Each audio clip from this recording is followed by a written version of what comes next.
زکریا نے کہا کہ پروردگار میرے لیے کوئی نشانی مقرر فرما دے۔ فرمایا تمہاری نشانی یہ ہے کہ تم لوگوں سے 3 دن اشارے کے سوا بات نہ کر سکو گے، تو ان دنوں میں اپنے پروردگار کی کثرت سے یاد اور صبح و شام اس کی تسبیح کرنا۔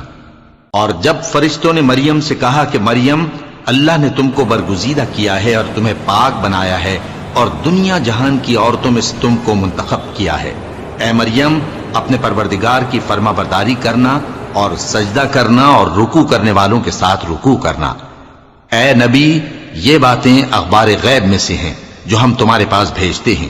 اور جب وہ لوگ اپنے قلم بطور قرعہ ڈال رہے تھے کہ مریم کا کفیل کون بنے، تو تم ان کے پاس نہیں تھے، اور نہ اس وقت ہی ان کے پاس تھے جب وہ آپس میں جھگڑ رہے تھے۔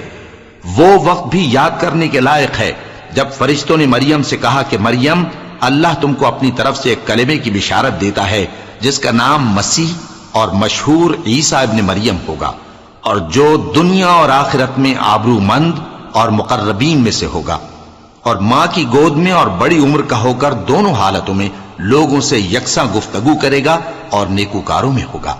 مریم نے کہا کہ پروردگار، میرے ہاں بچہ کیوں کر ہوگا کہ کسی انسان نے مجھے ہاتھ تک تو لگایا نہیں۔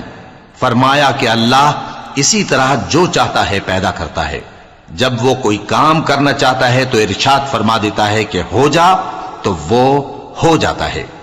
اور وہ اسے کتاب و حکمت اور تورات اور انجیل کا علم عطا کرے گا، اور عیسیٰ بنی اسرائیل کی طرف پیغمبر ہو کر جائیں گے اور کہیں گے کہ میں تمہارے پاس تمہارے پروردگار کی طرف سے نشانی لے کر آیا ہوں،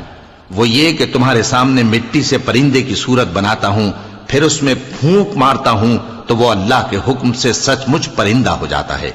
اور پیدائشی اندھے اور ابرص کو تندرست کر دیتا ہوں،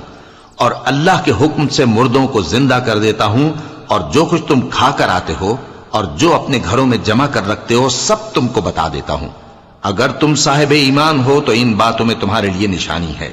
اور مجھ سے پہلے جو تورات نازل ہوئی تھی اس کی تصدیق بھی کرتا ہوں، اور میں اس لیے بھی آیا ہوں کہ بعض چیزیں جو تم پر حرام تھیں ان کو تمہارے لیے حلال کر دوں، اور میں تو تمہارے پروردگار کی طرف سے نشانی لے کر آیا ہوں، تو اللہ سے ڈرو اور میرا کہا مانو۔